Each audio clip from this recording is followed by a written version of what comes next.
মাঝে মাঝে একটু মনের মধ্যে খুবই কষ্ট লাগে। একটা গান আছে না, যে ভালোবেসে গেলাম শুধু ভালোবাসা পেলাম না। ভালোবাসা যে পাবেন, ভালোবাসা তো আগে শেষ করছেন। আর ভালোবাসা দিতে গেলে ভালোবাসা দিতে হয়। আর একটা কথা আছে, ভালোবাসা নিতে গেলে ভালোবাসা দিতে হয়। আপনি ভালোই বাসতে জানেন না, কেমনি ভালোবাসাটা নিবেন? একমাত্র ভালোবাসাটা আসে কোথা থেকে জানেন? এই যে আপনার দেহের ভিতর যৌন সমস্যা থাকে, যদি ঠিক থাকে তাহলে ভালোবাসা পাবেন, আর যদি ঠিক না থাকে তাহলে তারা ভালোবাসা পাবেন না। এর থেকে সংসারে একটা বিশৃঙ্খলার সৃষ্টি হয়। ভালোবাসা কি জিনিস?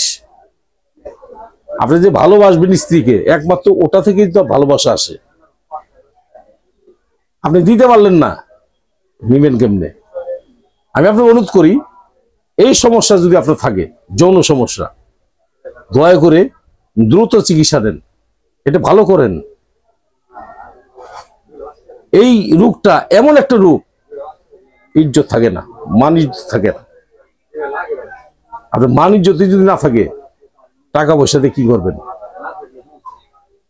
আপনি যত কিছু বলেন না কেন, সংসার সুখের হয় রমণীর গুণে। আর রমণীর গুণ যদি আপনার না থাকে, ওই সংসার থাকবে না। আপনার গুণ আপনাকে দিতে হবে। আমি আপনাকে অনুরোধ করলাম, একটু যোগাযোগ করেন, আমার সঙ্গে কথা বলেন। জামালপুর রেল স্টেশন, আমি মোহাম্মদ বেলাল কবিরাজ।